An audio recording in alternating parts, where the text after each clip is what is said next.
God will devise an evil plan in a futile attempt to wipe out pure worship from the earth.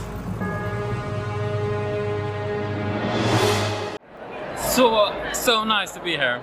I'm so glad I did this. I recommend it to everyone. So empowering. Yeah?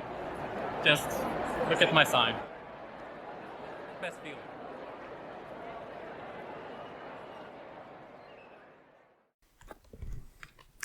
Howdy heretics, a lot of people ask me how I manage to not be angry against the Jehovah Witnesses.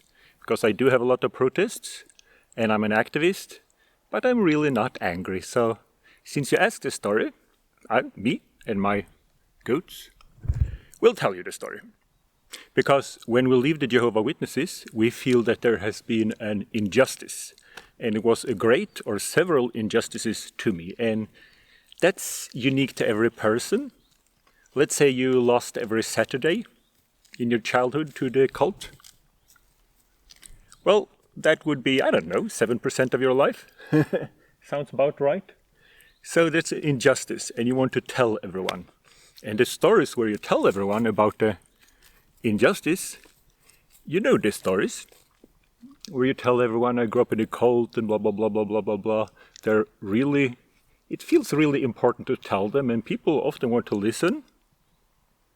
But they go on and on and on and on, and I feel bad about myself because of the injustice. And I feel that there is an idiot that's wrong. Or in the case of Jehovah Witnesses, many idiots that are wrong. And it's growing frustration, all of those idiots being wrong, and they did something wrong to me, which is an injustice. And I think about that, and I think about that. And then things remind me of that. Makes me more angry.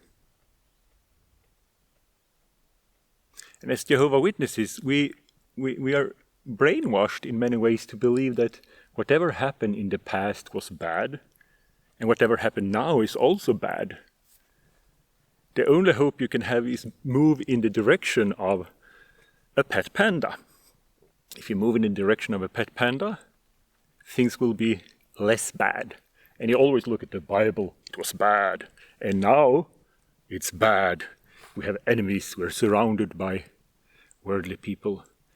But we're better than them is because we're moving in a direction of good, with a pet panda.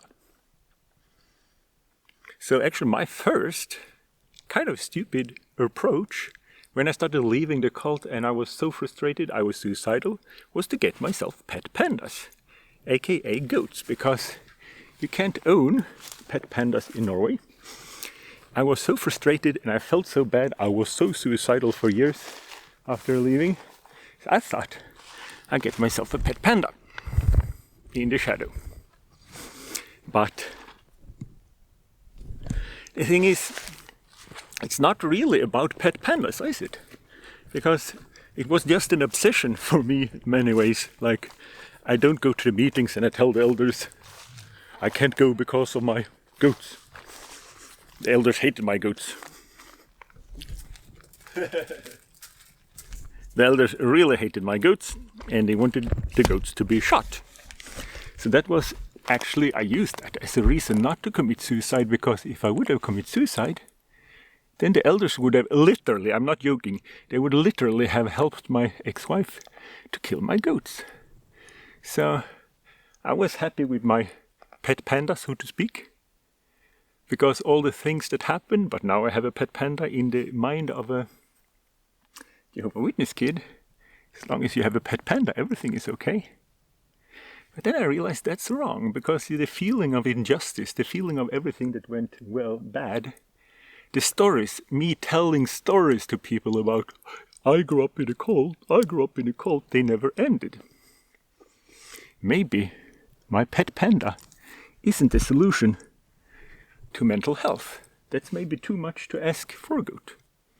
So I realized the reason all the injustice, it feels bad and they come back because I allow them to come back. So I started doing a little experiment. Whenever the feeling of injustice come back, I put a face on it. And believe me, it's really easy to put the face on it. I call it brother, stupid and wrong. because he was stupid and wrong. And believe me, I get the feeling of injustice if I think about all the crap they did. They were real assholes, how they ruined the life of my poor ex-wife. And they just ruined relations and everything. Just we can get what we want. Watchtower need, watchtower need, watchtower need. We'll ruin everything for you. Say hello. So of course I thought the solution for me was to live here with as many pet pandas as possible. And if my ex would watch this, I could apologize for focusing too much on my pet pandas in the end of our marriage instead of the present. And that's what I learned. Focus on the present. So every time I think about those assholes that did me wrong, I also remember that it's not this guy and it's not where I am now. So I stopped fighting with stupid and wrong. Every time stupid and wrong, brother stupid and wrong, comes up in my mind and I feel the feeling of the fucking injustice they did, I tell him, you belong there in the past, while I belong here. And I have something that makes me feel good. Because as witnesses, when they really tracked us, was the thing that they basically said you can't feel good now unless you have a manifestation of a pet panda. Materialism is one of Satan's most effective tools or traps against Jehovah's people today. And no wonder that humans in Satan's world are bombarded with so many advertising messages. But I realized that all the anger, all the things, all the injustice should hang around in the past. And this is where I am now. So I do this exercise a few times a day, that I think about the crap that happened. I get angry and I identify it and say, hello, brother. Stupid and wrong. What you did was stupid and wrong, and it was an injustice that belonged in the past. And he say, no, I belong in your nightmare and your motivation and everything. And I say, no. Jehovah Witnesses, they live in a world where everything in the past was bad. It was bad. It was Satan and there were demons and they were child sacrifice. I grew up in a world where they spoke about child sacrifice on a daily basis. That's not healthy for a child. And they know it. They can control you with fear and guilt and a lie about a future pet panda. And I realized little by little that I allowed them to live in my rent-free, in my head, only because I allowed them. So I don't do that anymore. But 3 times a day, I allow myself to meditate on the injustice that happened. And believe me, it was an injustice. And I say, you don't belong here because on this place I feel good. I don't say I have a certain object, I feel good. You don't belong in here and now with the bad memories and the trauma, because here, now, I feel good and I point at anything, a stone. And the people that are stupid and wrong, if they would be here, they would say, that is not happiness, that is a stone. Only Jehovah can make you happy. That is not happiness, that is a stone. Only Jehovah can make you happy. But I would say, f*** off. Secondly, I would say, it's not a stone. It is an opportunity of, picnic. It's an opportunity of a picnic. And the feeling of having an opportunity of a picnic makes me happy right now. I don't need a panda in the future. I don't need a panda right now. It took me some years to find out. I started with 3 goats and I don't know how many I have now.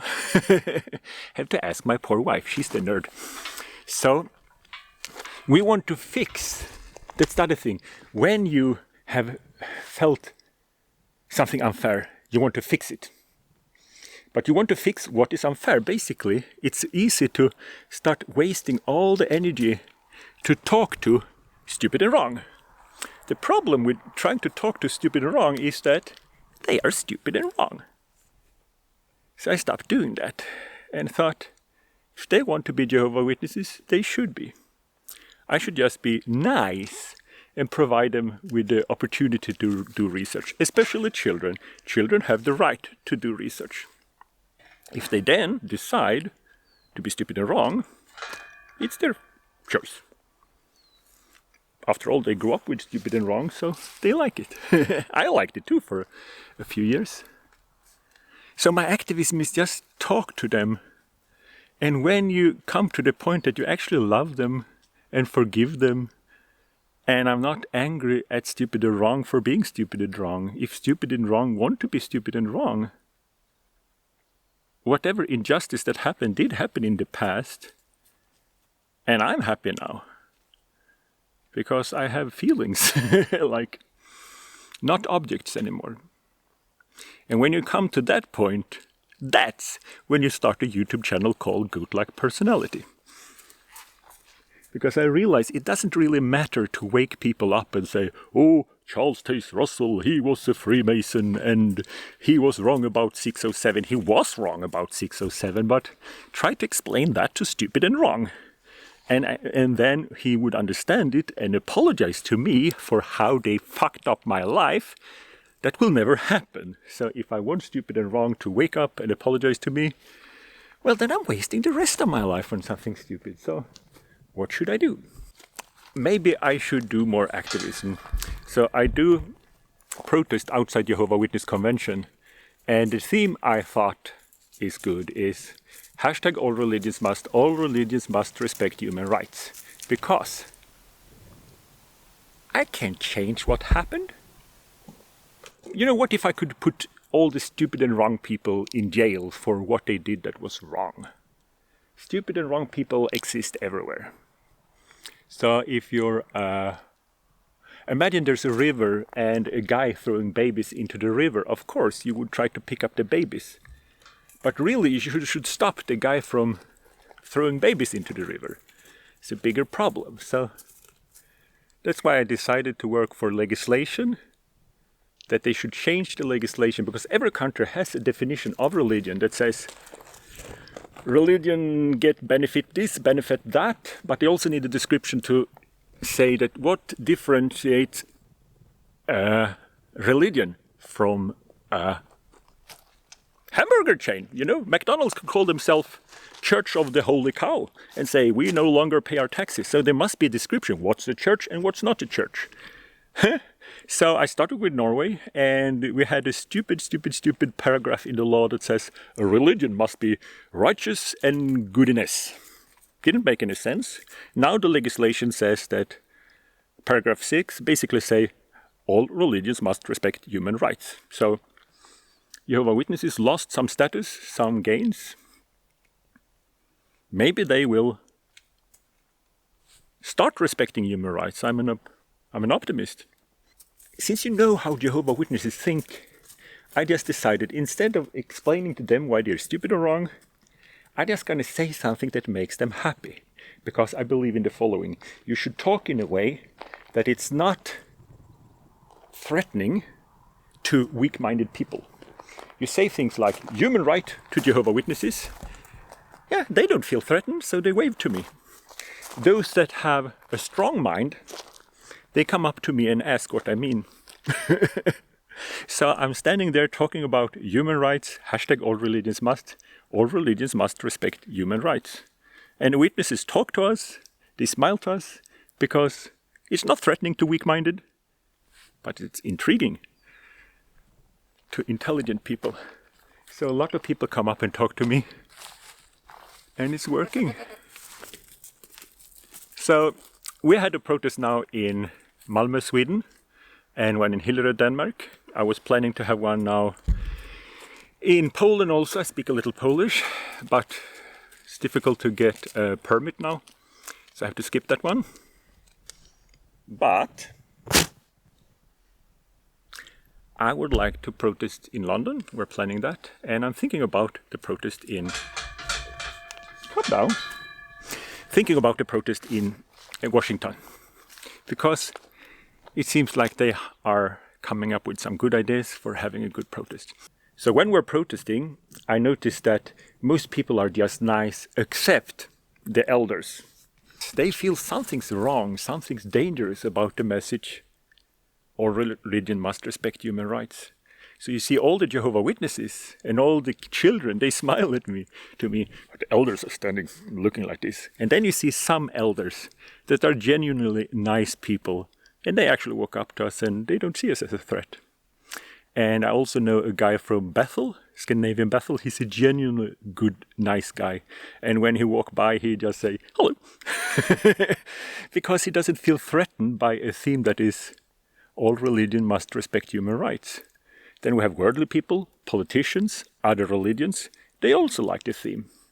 So anyway, my wife tries to go into the convention, and we have the right to go into the convention because Watchtower doesn't own the venue. They rent it. But the worldly people who rent them the venue have a cafeteria. And the cafeteria is run by people who, believe it or not, try to make money. So as long as we behave nice, we're allowed to go to the cafeteria and the bathroom. Because they want to sell as many sausage as possible. So they don't want Jehovah Witness elders to tell them what sausage they can sell and to whom. So we have the right, and I always ask in advance, to go in there. So my worldly woman go in, no sign, and she's never been disfellowshipped. But she have good self-esteem, and they don't like it, so they come and tell her, we have to escort you out. Basically just for being a woman with good self-esteem. I don't like those bastards.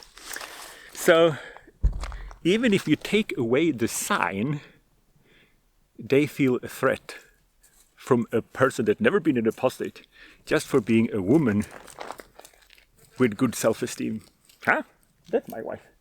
She's so cool. So they tell her, I'm here to escort you out. And she say, no, you're not. And he said, yes, I'm here to escort you out. And she said, no, you're not. And then he said, are you Jehovah Witness? And she said, no, I was born a Catholic. Well, I'm here to escort you out. Because a woman talking back to an elder, something must be wrong. This must be a threat in his weak little mind. So, so she just walked up to another attendant and said, this guy is rude to me. And someone spoke to him that he should be nice to women. But it's difficult for her. She's never been a Jehovah Witness. And the elders actually treat her bad because they can't understand why a woman would have self-esteem. They throw her out. She didn't do anything wrong. She was very respectful. And she's never been a Jehovah Witness. So she's never disfellowshipped. They threw her out. And some nice Jehovah Witness actually told her that Jehovah will kill you with a smile on his face. Said to my wife that Jehovah would kill her with a smile on his face. That's a nice thing to say, you know. As her husband, I can understand why he thought so. But it's okay if I say it, not if they say it.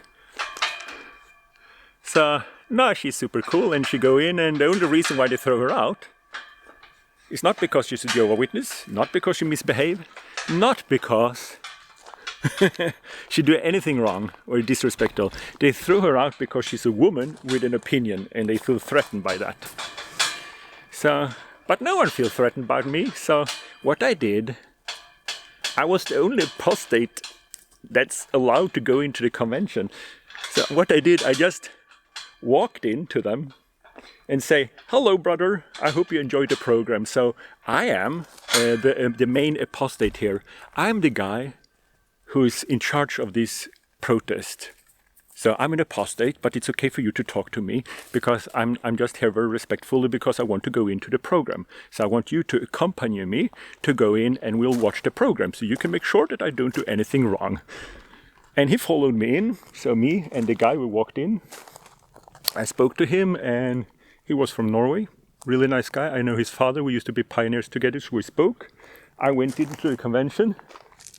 And the Jehovah Witnesses are watching a video about how people in Africa are living in Satan's system. They are in a refugee camp. And all the apostates and worldly people wants to kill them. And this TV in the middle of the convention hall just spewing out the hate of, you're living in the last days and everyone wants to kill us and we're in a refugee camp. And they turn around and they look at me, and I'm just standing with my hat, giving love back. I didn't say a word, I was just standing there listening, and next to me was standing the nice attendant. And this is me at the convention. So I can walk right in just because I love them and I'm not threatening. And I actually mean this 100% that I have forgiven them. And even that brother, stupid and wrong, that gonna live his life as a Jehovah Witnesses, unaware of the pain he caused for my family and for my ex-wife. It's an injustice that is eating me up from inside. But I can forgive him. Fuck off.